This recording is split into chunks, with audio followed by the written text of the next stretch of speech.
इन्ना सलाती व नुसुकी व महयाया व ममाती लिल्लाहि रब्बिल आलमीन ला शरीका लहु व बिज़ालिका उमिरतु व अना अव्वलुल मुस्लिमीन। यहाँ कुर्बानी के वक्त की दुआ पढ़ी जा रही थी, जो कि घर के बड़े पढ़ते हैं। अम्मी जो कुर्बानी के वक्त की दुआ पढ़ रही थी कुर्बानी होने से पहले। क्या आप लोग जानते हैं कुर्बानी के पीछे का क्या राज है, किस वक्त क्यों कुर्बानी होती है और कुर्बानी किस लिए की जाती है, क्या हिस्ट्री है, सबसे पहले कुर्बानी किस चीज़ की हुई थी और क्यों हुई थी, चलिए जानते हैं इस वीडियो में। अस्सलाम वालेकुम माय प्यारी YouTube family, welcome back to my YouTube channel में Fiza. I hope you all doing great. अल्हम्दुलिल्लाह I am also good. So let's get started our today's vlog. और मेरा आज का व्लॉग शुरू हो रहा है ईद के दिन से। आप सब लोगों को ईद बहुत बहुत बहुत मुबारक। अल्लाह हम सब की कुर्बानी कबूल फरमाए। अल्लाह ताला सबको इस साहिब हैसियत बनाए कुर्बानी करने के। अल्लाह ताला सबको, सबका दिल होता है, अल्लाह ताला सबको कुर्बानी करने की तौफीक फरमाए। और जिनको कुर्बानी नहीं हुई है वो अपना दिल छोटा ना करें। वो अल्लाह ताला की तरफ से और ज़्यादा उनका ज़र्व वो बड़ा है, क्योंकि उनको और दुगना सवाब मिलता है इस चीज़ का कि वो अल्लाह ताला की हर चीज़ पर, हर सिचुएशन में सब्र करे होते हैं। और जिनके यहाँ कुर्बानी हुई है उनका ही फ़र्ज़ बनता है कि उन लोगों का बहुत ख्याल रखें जिनके यहाँ कुर्बानी नहीं हुई। चलिए जानते हैं कि एक हिस्ट्री जिसके पीछे हम सब लोग मुसलमान, हमारे लिए कुर्बानी का इतना ज़्यादा इम्पॉर्टेंट डे होता है।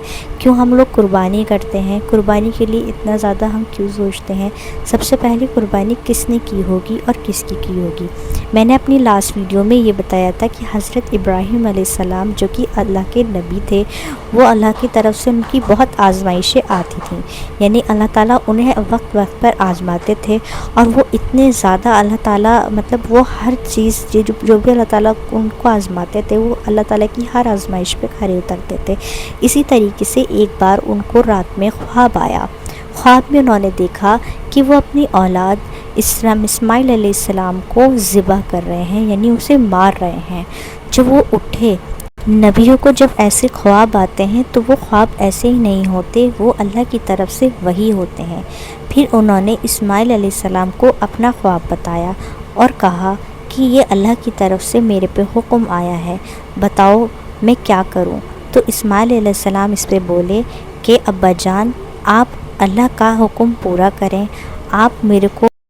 इस्माइल अलैहिस्सलाम बोले आप अपना अल्लाह का हुक्म पूरा करें, आप मुझे अपने लिए अपने साथ ही पाएंगे। इसके बाद इब्राहीम अलैहिस्सलाम अपनी बीवी हाजरा अलैहिस्सलाम के पास गए और उन्होंने उनको ये कहा कि तुम इस्माइल अलैहिस्सलाम को तैयार कर दो, मैं उन्हें कहीं लेके जा रहा हूँ। बीबी हाजरा ने भी उनको बहुत अच्छे से तैयार कर दिया, उनको सुरमा लगाया, उनको सबसे अच्छे कपड़े पहनाए और उनको ले गए। इस वक्त पे उन्हें नहीं पता था कि वो उन्हें कहाँ लेके जा रहे हैं। और इस्माइल अलैहिस्सलाम और इब्राहीम अलैहिस्सलाम चले गए। लेकिन शैतान को ये बात कैसे हज़म हो जाती कि कोई अल्लाह की राह में अपनी औलाद को कुर्बान कर दे। शैतान ने अपना काम किया और शैतान जो है एक बूढ़े की शक्ल बना के इब्राहीम अलैहिस्सलाम की बीवी हाजरा अलैहिस्सलाम के पास चले गए और उनको भड़काने लगे और उनसे बोलने लगे कि इस्माइल अलैहिस्सलाम को कोई दावत में नहीं लेके गए, वो तो उनको कुर्बान करने लेकर गए हैं। ऐसा सुनकर हाजरा अलैहिस्सलाम बोली, वो समझ गई थी कि ये ज़रूर यकीनन अल्लाह की तरफ से उनको वही आई होगी और ये फ़ैसला अल्लाह की तरफ से होगा। तो उन्होंने बोला, मेरे अल्लाह पर ऐसे 100 औलादें कुर्बान, सुभान अल्लाह। यानी कि जो औलाद उन्हें इतनी दुआओं के साथ मिली थी वो उन्होंने अल्लाह की राह में कुर्बान करने के लिए उन्होंने एक बार भी नहीं सोचा। ऐसी होती है अल्लाह ताला की मोहब्बत और इसे कहते हैं कुर्बानी। तो फिर उसके बाद क्या हुआ, शैतान यहाँ भी नहीं रुका। उसने क्या करा, वो इस्माइल अलैहिस्सलाम यानी कि जिसको ज़िबा करने जा रहे थे, कुर्बान करने जा रहे थे, उसके पास गया और उनको बहकाने लगा और बोलने लगा कि तुम्हारे अब्बा तुम्हें दावत पर नहीं ले जा रहे, तुम्हारे अब्बा तुम्हें कुर्बान करने ले जा रहे हैं और तुम्हें वहाँ ले जाकर मार देंगे।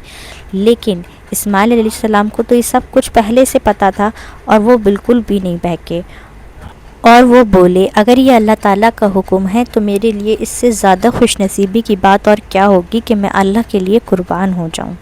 اور شیطان پھر ابراہیم علیہ السلام کے پاس گیا اور بولا اگر تم نے اپنی اولاد کو جو تمہیں اتنی منتوں سے ملی ہے اگر تم نے اس کو قربان کر دیا تو تمہارے بڑھاپے کا سہارا کون بنے گا؟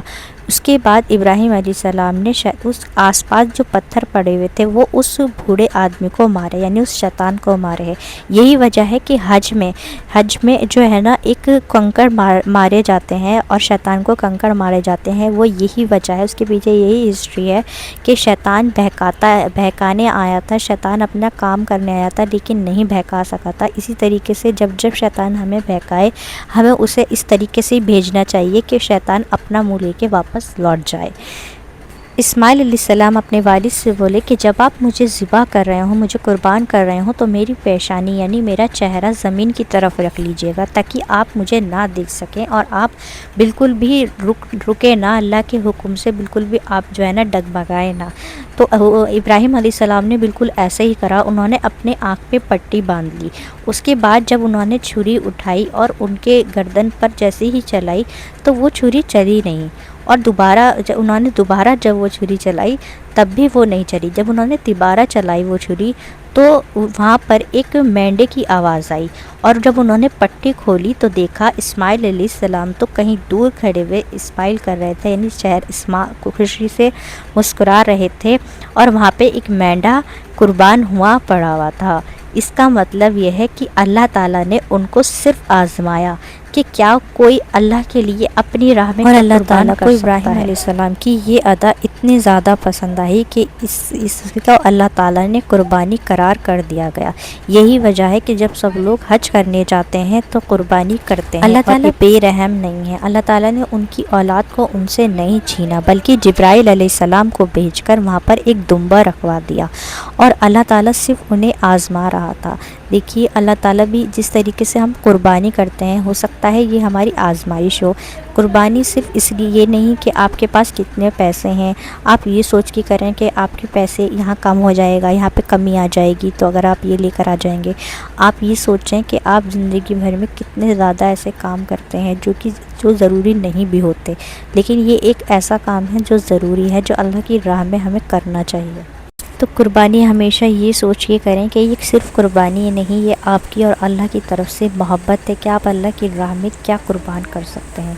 تو آپ سب لوگوں کو اللہ تعالیٰ اتنی ہدایت دے کہ آپ لوگ اللہ کی راہ میں اچھے سے اچھا قربان کر سکیں۔ So that's all about my today's video. If you like my video so do like, subscribe and share my video. Till then I will be back with next topic and next video. Stay connected to me and thanks for watching my video. Allah Hafiz.